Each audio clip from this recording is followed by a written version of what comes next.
Hello friends, welcome to my channel back to the basics. दोस्तों, हम लोगों का मोटो है यूपीएससी विदाउट फियर। बट इस मोटो को कंप्लीट करने के लिए हमें चाहिए lots and lots of efforts, because if you want to remove fear you have to put in efforts. तो चलिए स्टार्ट करते हैं। दोस्तों, इस कड़ी में हम लोग यूपीएससी प्रीलिम्स को आसानी से क्लियर करने के लिए काफ़ी सारे एमसीक्यूज डिस्कस कर रहे हैं। अभी तक एंशियंट हिस्ट्री के सारे एमसीक्यूज कवर हो चुके हैं। आप उसको हमारे प्लेलिस्ट में जाकर देख लीजिए। और अभी चल रहा है मेडिएवल हिस्ट्री का टॉपिक। देखते हैं आज का टॉपिक। दोस्तों, आज का टॉपिक है Mughal empire and rise of Marathas. काफ़ी छोटा सेशन है ये, इसमें लगभग 10-12 क्वेश्चन ही हैं। मेरा नाम है आनंद मोहन। दोस्तों, मैंने अभी तक यूपीएससी के 3 अटेम्प्ट दिए हैं। फॉर्चुनेटली तीनों ही अटेम्प्ट में मेरा प्रीलिम्स जो है वो आसानी से क्लियर हो गया, और सेकेंड अटेम्प्ट में मैं इंटरव्यू स्टेज तक गया था, और अभी थर्ड अटेम्प्ट के मेंस के रिजल्ट का वेट कर रहा हूँ। और अभी मैं आया हूँ आप लोगों को प्रीलिम्स में हेल्प करने के लिए। चलिए स्टार्ट करते हैं आज का topic, Mughal empire and rise of Marathas. दोस्तों, आज का पहला क्वेश्चन है, a land revenue system called bandobast system was related to. देखिए, मुगल एम्पायर में जो लैंड रेवेन्यू सिस्टम है वो एक बार फिक्स हो जाएगा, उसके बाद वही कंटिन्यू रहेगा, और वो उस सिस्टम का नाम है बंदोबस्त सिस्टम या फिर जब्ती या फिर दहसाला। ये सिस्टम आया है, तीनों एक ही है, कोई अलग अलग नहीं है। ये सिस्टम आया है अकबर के अंदर, अकबर के रूल में। अकबर ने राजा तोडरमल के हेल्प से ये सिस्टम डेवलप किया है। तो बंदोबस्त सिस्टम किससे रिलेटेड है? तो अकबर से रिलेटेड है। दोस्तों, बंदोबस्त सिस्टम का ही नाम है जब्ती या फिर दहसाला। सिस्टम सिंपल था किसी एक ईयर एक खेत का उपज जो है ज़्यादा हो सकता है या कम हो सकता है, तो उस ईयर के आधार पर अगर उसका टैक्स फाइनलाइज किया जाए तो अगले ईयर जो है वो क्रॉप प्रोड्यूस कम या ज़्यादा होने से लैंड टैक्स पर या एग्रीकल्चर टैक्स पर अंतर पड़ेगा। तो इसीलिए कि तोडरमल ने क्या किया, टोटल 10 सालों में जितना प्रोडक्शन हुआ उसका एवरेज निकाला। इसीलिए है यह इस सिस्टम का नाम दहसाला भी है, मतलब 10 ईयर्स का एवरेज, और वही टैक्स फिक्स किया गया। इसीलिए इसको जब्ती, दहसाला या फिर बंदोबस्त कहते थे। इसको पढ़ लीजिए दोस्तों। एक और चीज़ देख लीजिए, इस टाइम में लैंड के टोटल 4 कैटेगरीज थे। जो एग्रीकल्चर लैंड थी उसके 4 कैटेगरी थे। एक पोलाज भूमि, जिसको हर साल कल्टीवेट किया जाता था। दूसरा था परौती, यानी 2 साल में जिसको एक बार कल्टीवेट किया जाता था। तीसरा था चचार, जिसको 3 या 4 साल में बस एक ही बार कल्टीवेट किया जाता था। और चौथा है बंजर, जिसको कि 5 या उससे ज़्यादा साल में कल्टीवेट किया जाता था, मतलब 5 साल से इसमें कोई कल्टीवेशन नहीं हुआ है उसको बंजर बोलते थे। ठीक है, चलिए चलते हैं नेक्स्ट क्वेश्चन पर।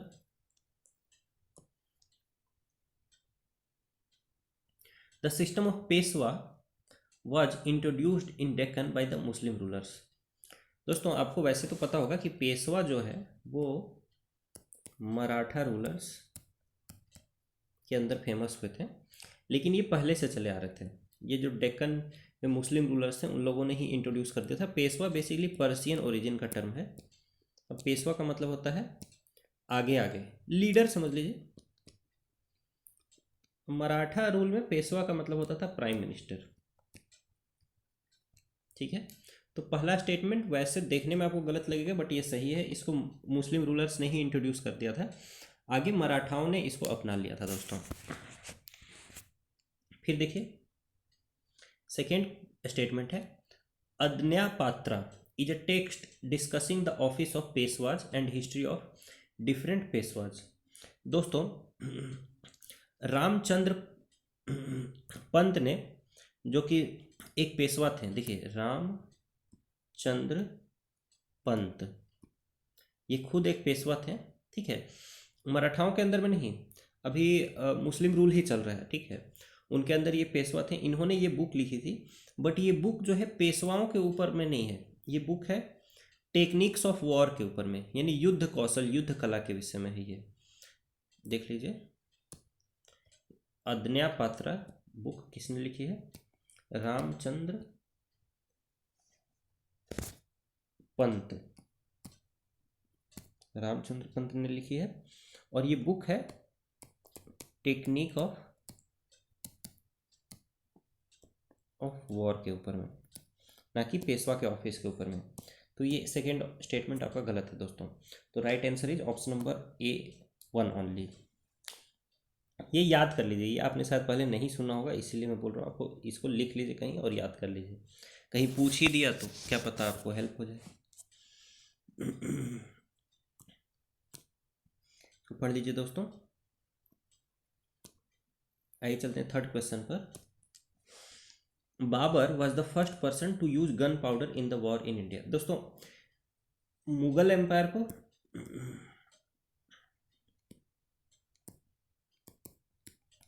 सफाविद एम्पायर, सफाविद कहाँ से रूल करते थे? ईरान से, पर्सिया से। और ऑटोमन एम्पायर, इन तीनों एम्पायर्स ने गन पाउडर का काफ़ी यूज किया है, इसीलिए इन तीनों एम्पायर्स को गन पाउडर एम्पायर कहते हैं। लेकिन मैं आपको बता दूं, गन पाउडर का इस्तेमाल पहले से होता आ रहा है, बाबर के टाइम से पहले से ही होते आ रहा है, यानी दिल्ली सल्तनत के टाइम से ही होते आ रहा है।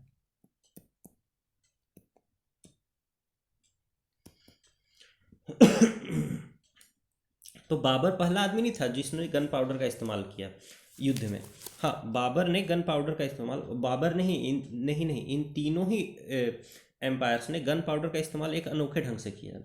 देखिए, पहले गन पाउडर का इस्तेमाल करते थे, खूब सारा बारूद इकट्ठा कर लेंगे और उसको एक बम की तरह उसको ब्लास्ट करते थे, ये किला वगैरह का जो फोर्टिफिकेशन को ब्रेक करने के लिए, ठीक है। लेकिन बाबर वगैरह ने इसका यूज किया कैनन में, कैनन यानी कि तोप में, ठीक है। तो इसका यूनिक इस्तेमाल बाबर ने किया, बट इसका पहला इस्तेमाल बाबर ने नहीं किया, पहले से ही इसका इस्तेमाल दिल्ली सल्तनत के टाइम से इसका इस्तेमाल होते आ रहा था दोस्तों। तो इसलिए पहला स्टेटमेंट आपका गलत हो जाएगा। फिर दूसरा स्टेटमेंट पढ़िए। Risale Usaz, Risale Usaz was a book written by Babur. दोस्तों, रिसाले उसाज जो है वो बाबर ने ही लिखी है, बट ये बुक नहीं है, ये लेटर्स का कलेक्शन है। रिसाले उसाज क्या है? Collection of letters.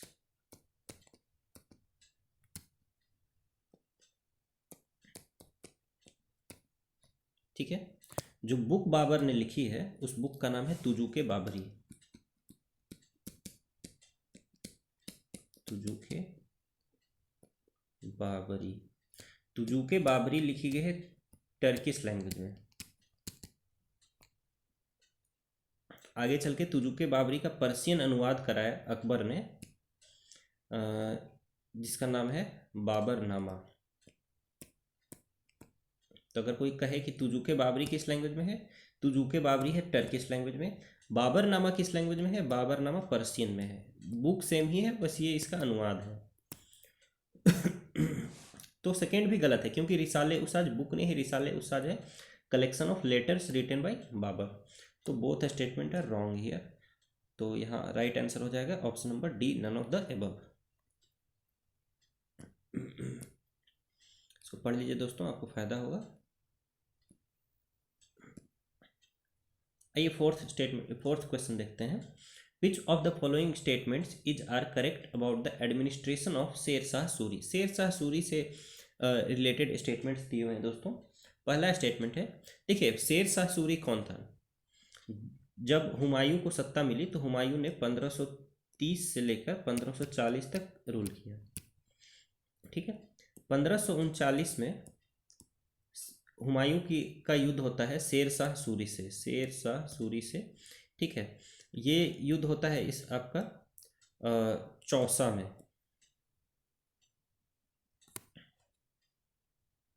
ठीक है, 1539 में। फिर अगला युद्ध होता है आपका बिलग्राम में 1540 में। चौसा और बिलग्राम, बिलग्राम को ही कन्नौज भी बोलते हैं, ठीक है, कन्नौज। तो चौसा और बिलग्राम यानी कि कन्नौज दोनों में ही ये हुमायूं की हार हो जाती है। तो 1540 में हुमायूं हार गया और दिल्ली पर शासन हो गया शेर शाह सूरी का, सूर वंश का शासन हो गया। ठीक है, 1540 से लेकर के 1555 तक शेर शाह सूरी का शासन चलता है। ठीक है, शेर शाह सूरी तो 5 ही साल रूल करते हैं वैसे, बट उन्हीं के आगे वंशजों का शासन चलता है 1555 तक। ठीक है, और 1555 के बाद दोबारा हुमायूं आ जाता है। तो बीच में 15 साल के लिए मुगल वंश का शासन जो है नहीं था, वहाँ पर सूर वंश का शासन था। इसी सूर वंश से रिलेटेड क्वेश्चन है। पहला स्टेटमेंट पढ़िए, Sher Shah empire was divided into 47 sarkars. ये सही है। शेर शाह सूरी का जो एम्पायर था उसको लगभग 47 सरकार में बांटा गया था। सरकार हो गया एक तरीके से एडमिनिस्ट्रेटिव यूनिट, और सरकार से छोटा यूनिट था परगना। तो पहले सरकार में बांटा गया और सरकार को फिर छोटे छोटे परगना में बांटा गया दोस्तों। तो पहला स्टेटमेंट सही है। दूसरा देखिए, Sher Shah borrowed many ideas like the branding of horses from Alauddin Khilji. आपको पता है कि अलाउद्दीन खिलजी ने 2 सिस्टम इंट्रोड्यूस किया था, एक तो दाग, दाग यानी ब्रांडिंग ऑफ हॉर्सेस, ठीक है, और दूसरा था हुलिया। हुलिया था फेशियल फीचर्स ऑफ सोल्जर्स। ठीक है, तो दाग और हुलिया इंट्रोड्यूस किया था अलाउद्दीन खिलजी ने, और इसे अडॉप्ट कर लिया शेर शाह सूरी ने। ये भी स्टेटमेंट बिल्कुल सही है दोस्तों। फिर देखिए, the states share was 1/3 of the average agricultural produce. तो ये भी बिल्कुल सही है। इस टाइम में लगभग आपको मुगल टाइम में भी लगभग यही दिखेगा, 1/3 दिखेगा, कहीं कहीं हाफ हो जाएगा। तो ये स्टेटमेंट बिल्कुल सही है। जो स्टेट का शेयर था वो एग्रीकल्चरल प्रोड्यूस का 1/3 था दोस्तों। तो राइट आंसर हो जाएगा इसका ऑप्शन नंबर बी, यानी कि 1, 2 एंड 3 ऑल।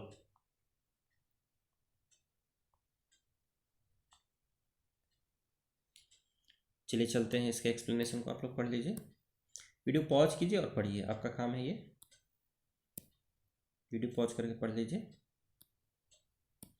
आइए फिफ्थ क्वेश्चन देखते हैं दोस्तों। Which of the following statements is are correct regarding the result of Nadir Shah attack. दोस्तों नादिर शाह था पर्सिया का।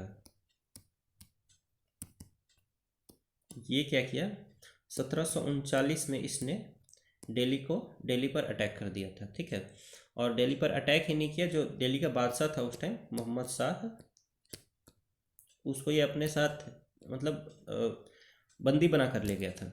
ठीक है, और साथ के साथ में पूरा एकदम अच्छे से लूटा था इसने, सब कुछ भी नहीं छोड़ा था, दिल्ली को बिल्कुल खाली कर दिया था।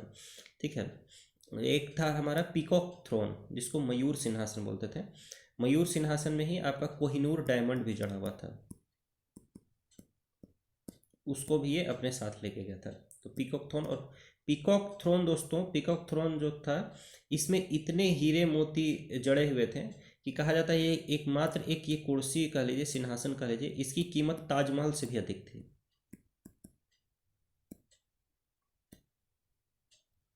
तो इसको ये साथ ले गया था, तो सही बात है। India lost its famous Kohinoor diamond and the jewel studded peacock throne of Shahjahan. Second statement सही है। फर्स्ट स्टेटमेंट भी सही है। The emperor Mohammad Shah was taken prisoner. तो ये मोहम्मद शाह को अपने साथ बंदी बना कर ले गया था, और साथ के साथ एक कोहिनूर हीरा और पीकॉक थ्रोन दोनों को भी अपने साथ में नादिर शाह लेते गया था। तो इसका राइट आंसर हो जाएगा option number C, both 1 and 2। आप लोग पढ़ लीजिए इसके एक्सप्लेनेशन को। चलिए चलते हैं 6th क्वेश्चन पर।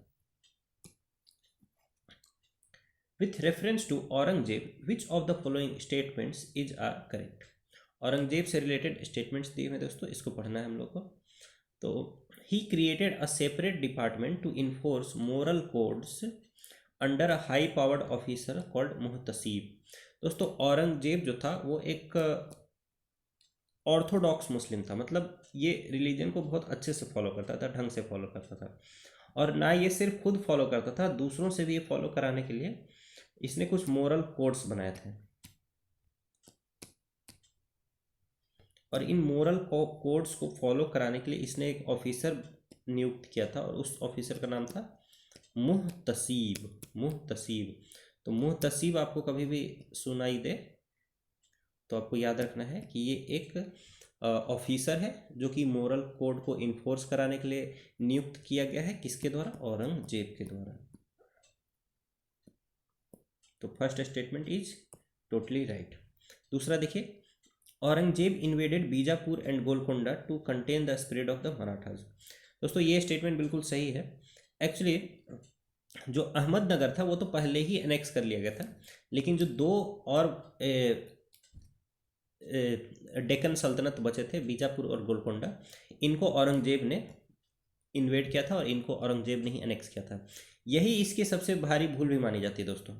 जब तक गोलकोंडा था जैसे ये हो गया आपका साउथ इंडिया, तो इधर हो गया आपका अहमदनगर, अहमदनगर पहले ही एनेक्स हो गया है, बीजापुर गोलकोंडा, ठीक है।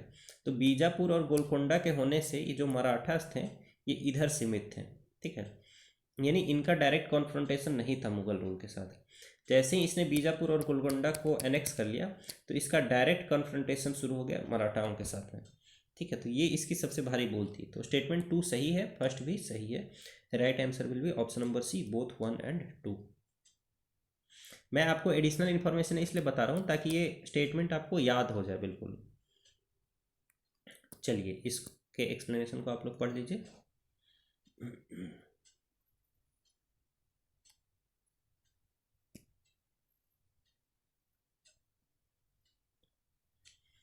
आइए दोस्तों 7th क्वेश्चन देखते हैं। With reference to the medieval history of India, Bharat के मध्यकालीन भारत से रिलेटेड कुछ स्टेटमेंट्स दिए हुए हैं।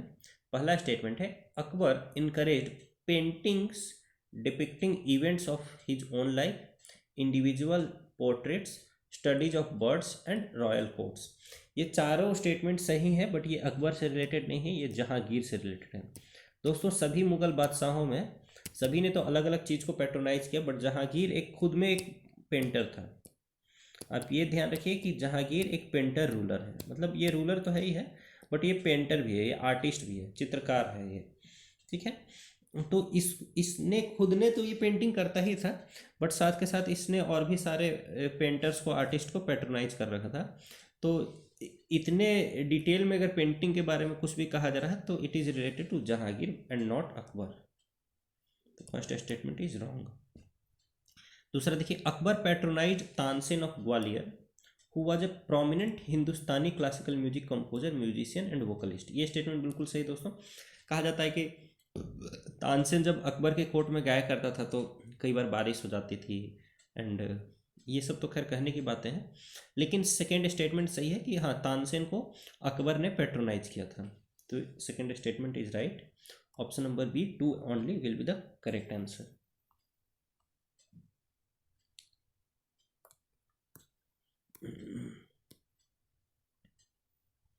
इसको पढ़ लीजिए आप लोग। आइए 8th क्वेश्चन में चलते हैं। In the context of history of India consider the following pairs. देखिए यहाँ पर फॉरेन ट्रैवलर्स का नाम दिया हुआ है और इधर उनके द्वारा लिखी गई जो बुक है उसका नाम दिया गया है। आपको मैच करना है। पहला है अल बिरूनी। अल बिरूनी आपको पता है दोस्तों किसके साथ आया था? अल बिरूनी आया था गजनी के साथ। गजनी के साथ अल बिरूनी और फिरदौसी दो लोग चलते थे।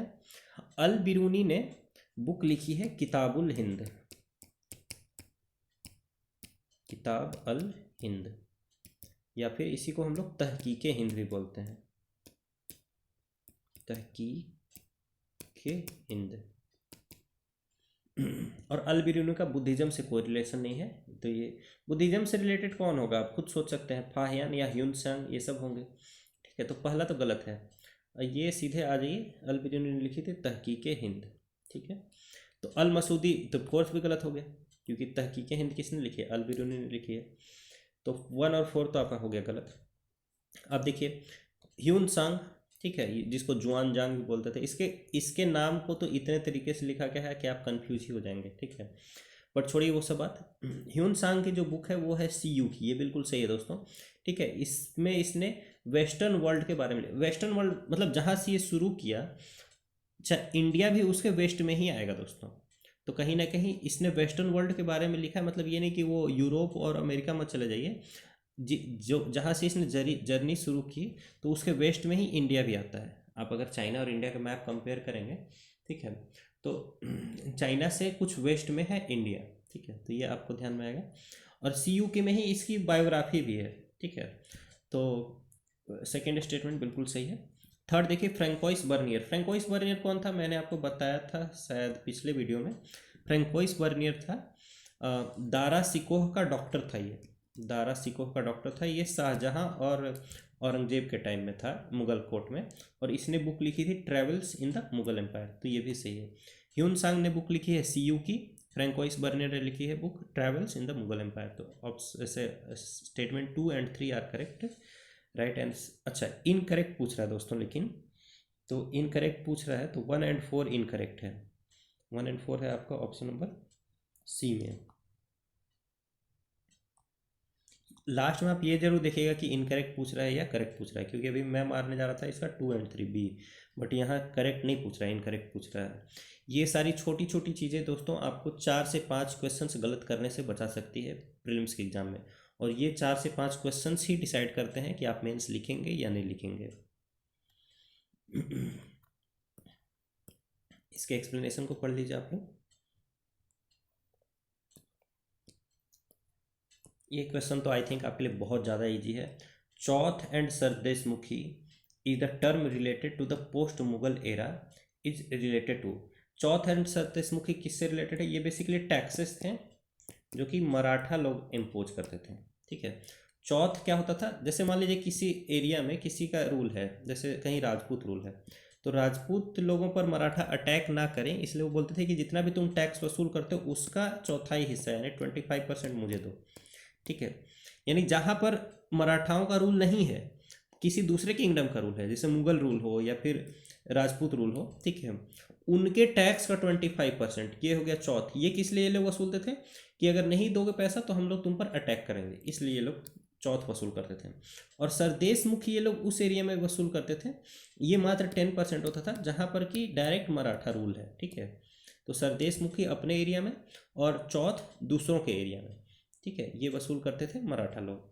तो ऑप्शन नंबर ए इसका हो जाएगा। चौथ एंड सरदेशमुखी क्या है? The taxes collected in the Maratha kingdom. इसको आप लोग पढ़ लीजिए दोस्तों। देखिए, chauth was 1/4 of the land revenue paid to the Marathas in order to avoid the Maratha raids. Maratha पर अटैक ना कर दें इसके लिए उनसे चौथ वसूला जाता था। बाकी ये जो है sardeshmukhi was an additional लेवाई of 10% on those lands which the Marathas claimed hereditary rights. जहाँ पर मराठाओं का हेरिडेटरी राइट्स था वहाँ से 10% वसूलते थे। ये है सरदेशमुखी। चलिए आते हैं 10th क्वेश्चन में। अब देखिए, ये तो बहुत बचपन में हम लोग को पढ़ाया जाता था, तो आई होप आप गलत नहीं करेंगे। पहला पानीपत का पहला युद्ध लड़ा गया था बाबर और इब्राहिम लोदी के बीच में 1526। पानीपत का जो दूसरा युद्ध है वो लड़ा गया था अकबर और हेमू के बीच में 1556।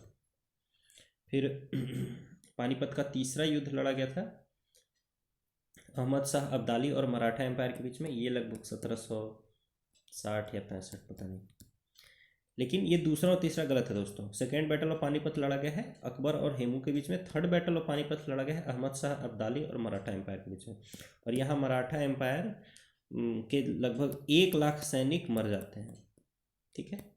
और अहमद शाह अब्दाली भी काफ़ी कमज़ोर हो जाता है दोस्तों। तो बेसिकली जो जो युद्ध में लड़े वो लोग कमज़ोर हो गए, जो युद्ध में नहीं लड़ा, जैसे कि ईस्ट इंडिया कंपनी, जैसे कि महाराजा रणजीत सिंह जो पंजाब के थे, ठीक है, जो जो युद्ध में नहीं लड़े वो लोग मजबूत हो गए। तो ये एक ऐसा वॉर था जिसके विनर्स थे जो नॉन पार्टिसिपेंट्स थे, वो इसके विनर्स थे, और पार्टिसिपेंट्स जो दोनों थे वो दोनों इसके लूजर्स थे।